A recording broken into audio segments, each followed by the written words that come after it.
There. Hello, everybody. Welcome to Brits for Ukraine.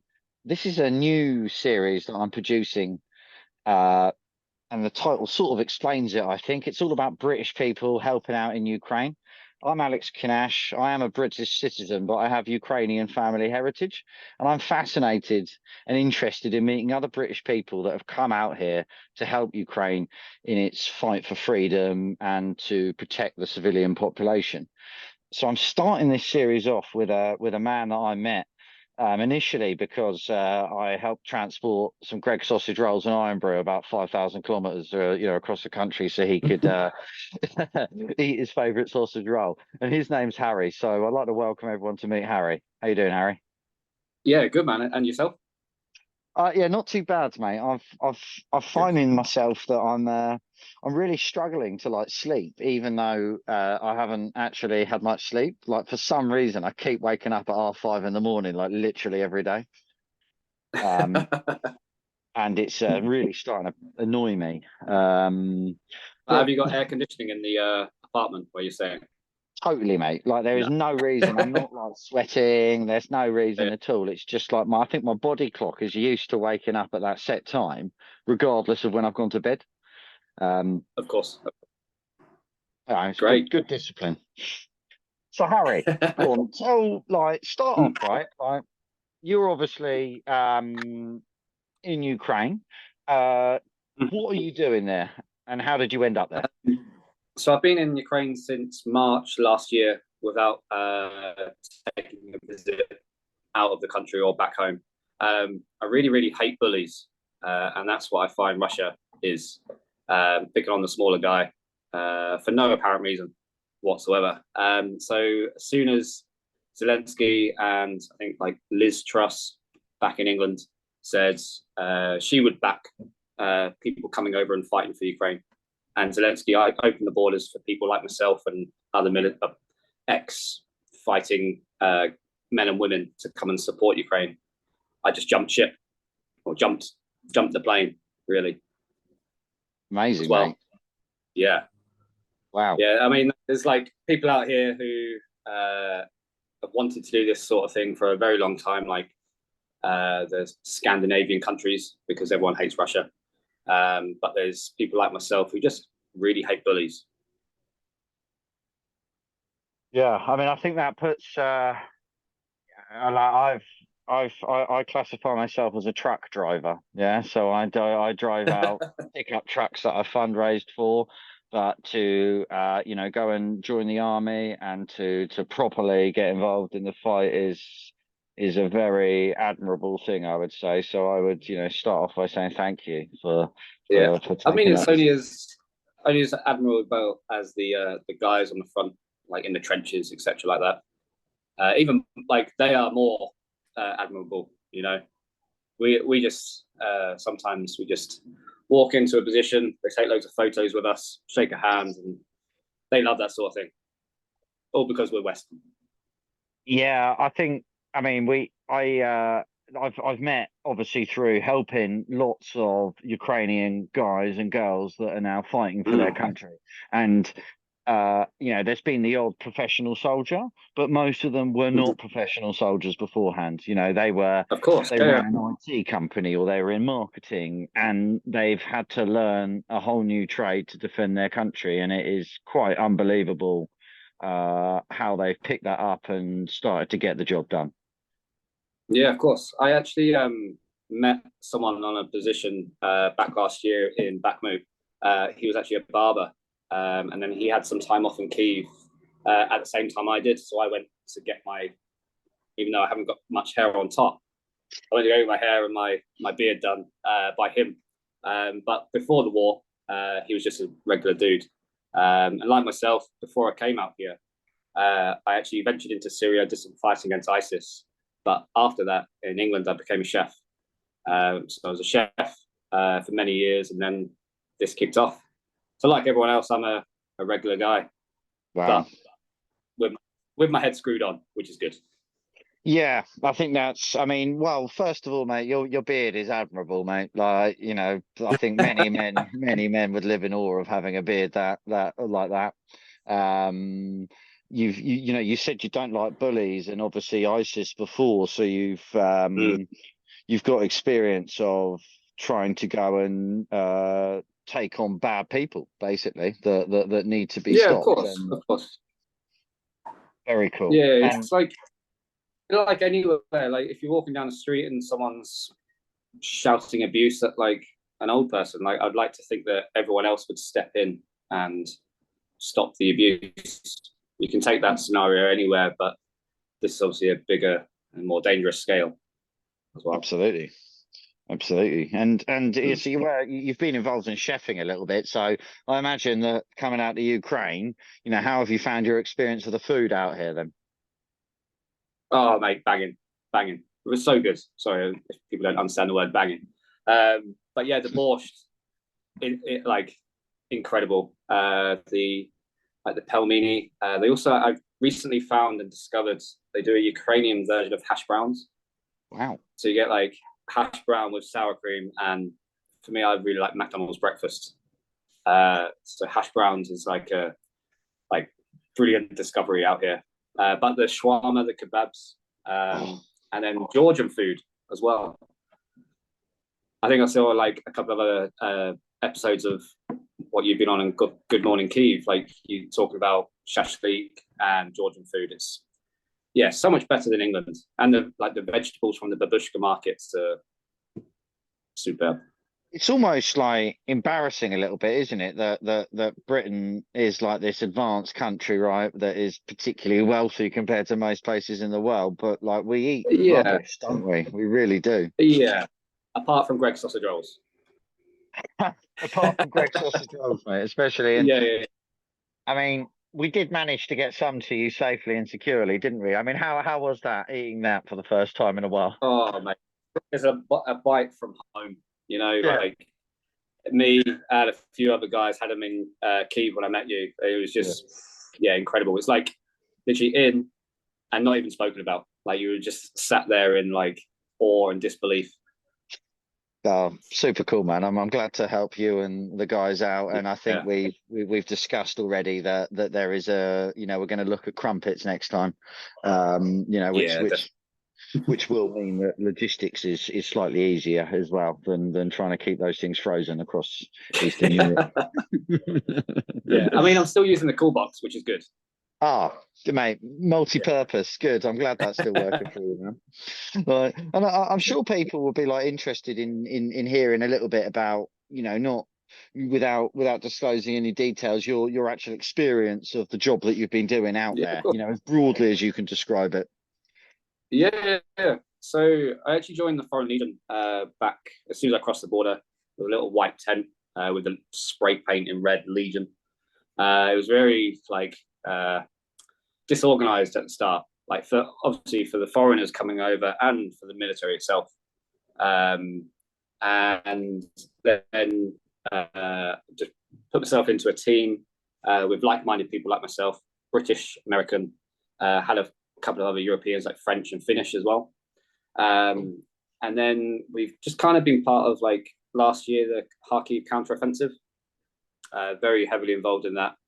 And now, like further during the year, we've been closer in the east, further in the east, and now it's like starting to kick up and go, ready for this year's counteroffensive as well. But I'm a machine gunner, so I put my apron away, picked up a PKM, and I've been a machine gunner for a year and a bit now, which is great. Wow.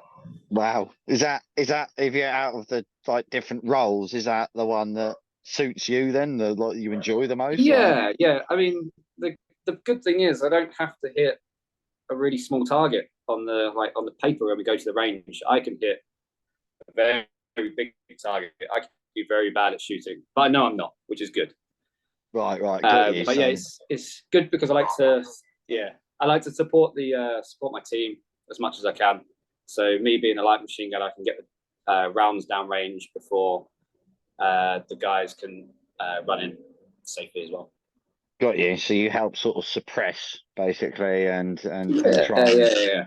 yeah, got you, got you. And I mean, have you without, do you is this something that you're seeing that you're going to do for like a little while longer, or are you someone that you feel that you're committed to the end? Yeah, like Is it? for I me, mean, definitely committed to the end of this war. I've got a Ukrainian missus, ah, and yeah, so it's nice to be like fighting for something else other than fighting against bullies as well. yeah, yeah, She's been in Ukraine all her life, so it's quite nice to hear of like the history of Ukraine from her side. She was from yeah. Mariupol and then left the Wow. second month of the war.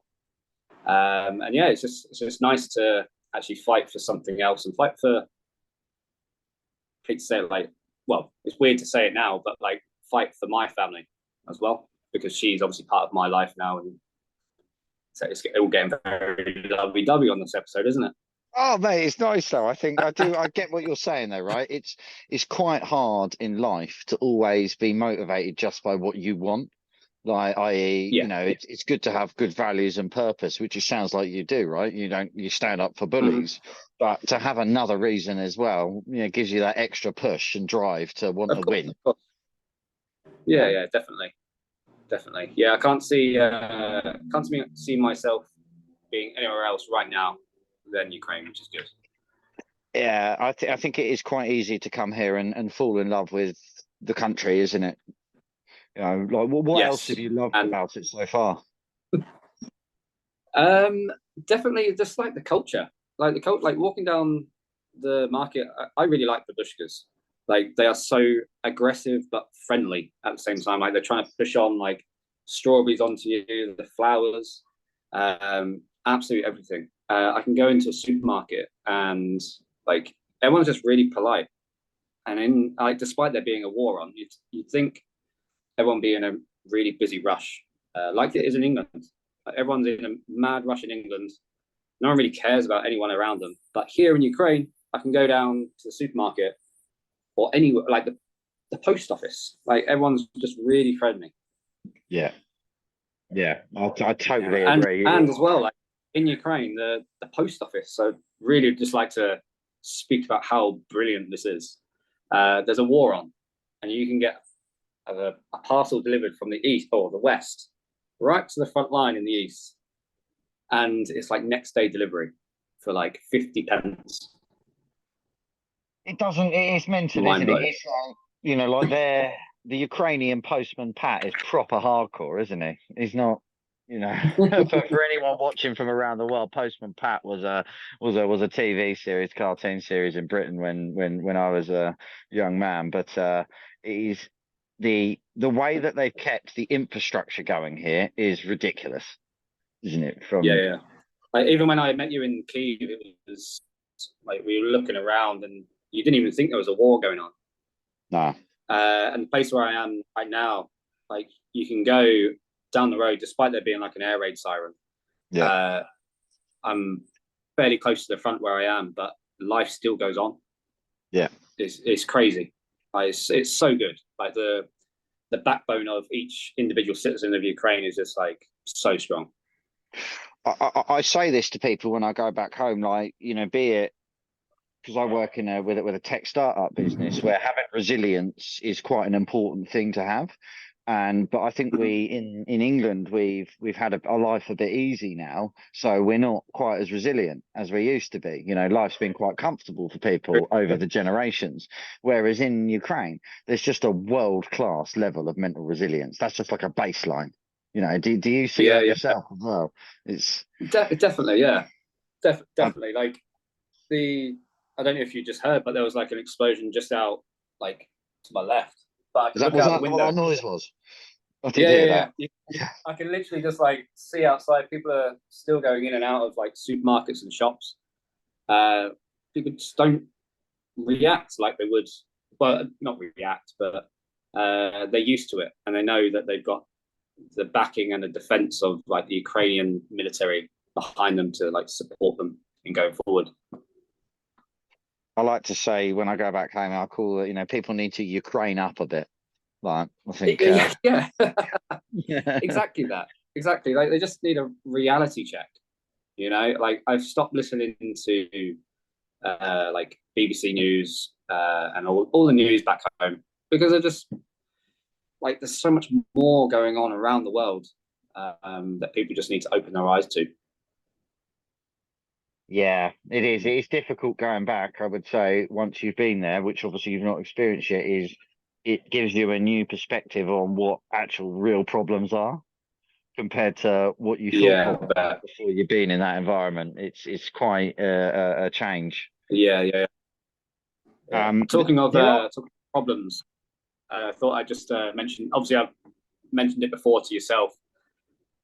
Sparkling water or still water, right? In England, it's exactly the same with a packet of crisps or chips. Salt and vinegar is green. Now I know it's green, but other companies in England would sell it as blue as well. However, in Ukraine, still water is very, very hard to find. Like, as you can see here, it says bez gas or something. They're like that. My Ukrainian isn't very good, but um, yeah. So it's like playing the lottery trying to find still water. So me and Harry joke about this to everyone watching, like that. Like for the first couple of days, we had still water because you go in and there's so many Mm. bottles, and sometimes it's blue, sometimes it's red, sometimes it's a different color, and you end up like not having a clue if you're actually getting it or not. If you shake it, they all make a bit of a fizz, so you can't do that either. Like Yeah, you that's can, true. That's true.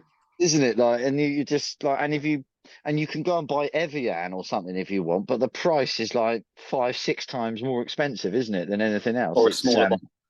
yeah, exactly. Yeah, you can buy a bottle like this, or get 10 liters for the same price. So I Mm. think that's probably one of the most frustrating things I've found about Ukraine is always accidentally buying sparkling water. I think the Mm. other thing as well that we found, even when we're meeting or when we're driving the convoys in, is the traffic jams. You hope you're going to arrive here, right, and that there's no one about. But on the way in, you can have a 10-kilometer traffic jam into Kyiv. It's like driving into London. It's madness, isn't Yeah, it, it mate? is. It is. Yeah. It takes like what, probably about an hour and a half to drive from one side of the city to the other. Oh, can you hear the jet flying over? Yeah. Wow. Yeah, yeah. I don't think it's F-16. No, I think they're coming, but they're not. They need to come quicker, I believe. Yeah, yeah. So look, I mean, wow. Have you got what's because I appreciate you've got work to do, right? Mm. So I'm. I won't keep you forever. But if you've got, what's your view to anyone that's listening to this that's, maybe thinking they could do more to help Ukraine or unsure about whether or not they should be helping Ukraine? What's your view to anyone back in Britain on that? Um, for me, I don't really know what the problems are in England right now, but I know there's something to do with electricity and like prices are soaring up, etc., like that. But I think if the problem with Russia doesn't stop soon, and the problem with Belarus, um, it will eventually spread closer and closer. And obviously, not in the coming like close years, but not in our lifetime, but maybe in our children's lifetime or their children's lifetime. Eventually, Russia will expand. It's not going to stop at Putin. Well, probably. Well, it probably will. But I would just like to say that they need to keep supporting, like financially, sending more munitions, F-16s, everything like that. Even just like sharing a post on Instagram, because my friends back home, they know I'm here, but they don't really know where I am or what I'm doing all the time. I keep them updated as much as I can, but they don't. Like there was a restaurant that got blown up in the east a few weeks and a month or so ago. Um, it only got put onto BBC because there was a BBC reporter there. So like, if there was more people like that documenting, everyone will know. Exactly. I just think that people just need to financially support as much as they can and just keep spreading the word of how bad Russia is and Putin. I completely agree, man. I completely agree. I think this is all of our fights. This is not this is as good as a possible example that you can see of a version of World War III with the same sort of dynamics. You know, you've got a mad nutter in charge you've got a propaganda riddled nation. You know, the only sad reality is that, you know, we've left on the battlefield, other than with good people like you, the Ukrainians, to try and take on a massive army themselves. And, you know, we need to keep arming them properly. And it's important that the public support and the volunteer side and the fundraising continues on as well, to try and plug the gaps the best we can. But you're so right that when I share stuff back home, like specific stories or stuff like that, people are like, we had no idea this was going on still, or we know what happened. It's just like, it's not cool, right? Because, you know. Yeah, I'm really glad that there's a jet flying over while we were like doing this as well. Like, because I look like I'm just in a normal apartment building. Oh, here it comes again. Mate, I think the fact that so far in this interview we've had jets flying over, we've got explosions going on in the background. But, you know, I think I'm definitely not that talented with doing editing yet. So, like, it's all actually really happening. You know, but, you know, there is the reality is, right, is that we are in Ukraine right now, but we are in Europe, and there is a full scale war going on, and we need to get it stopped as quickly as possible. Yeah, you know, like say if you were to get a flight from Kyiv to London or to anywhere in England, obviously you can't get a flight now, but it's less than 4 hours. Yeah. You know, like obviously it takes longer in a car to get to England or whatever, but it's not that far away. Not at all, man. It's not at all. It only takes a long time at the moment because you've got to drive through Poland, and it's all single lane roads, and there's about 15 million trucks on them, as far as I can tell. Yeah, it's like spots for like vodka along the streets and things like that. Yeah, that's it, mate. That's it. Well, look, Harry, I thank you for taking your time to speak to me and explain why you're there and doing what you're doing for Ukraine. Yeah, no. And I'm sure everyone that watches this will wish you the very best in your job and the operations that you conduct with your brothers. And I will see you soon with some crumpets. Yes, nice. And some Lurpak, maybe. Mate, yeah, that's it. Crumpets, Lurpak, and some clearly labelled still mineral water. Yes. But Brilliant. other than that, mate, absolute pleasure. Thank you very much, and Slava Ukraini. Hello, Slava. Take care, buddy. Nice. Thank you. And you, mate.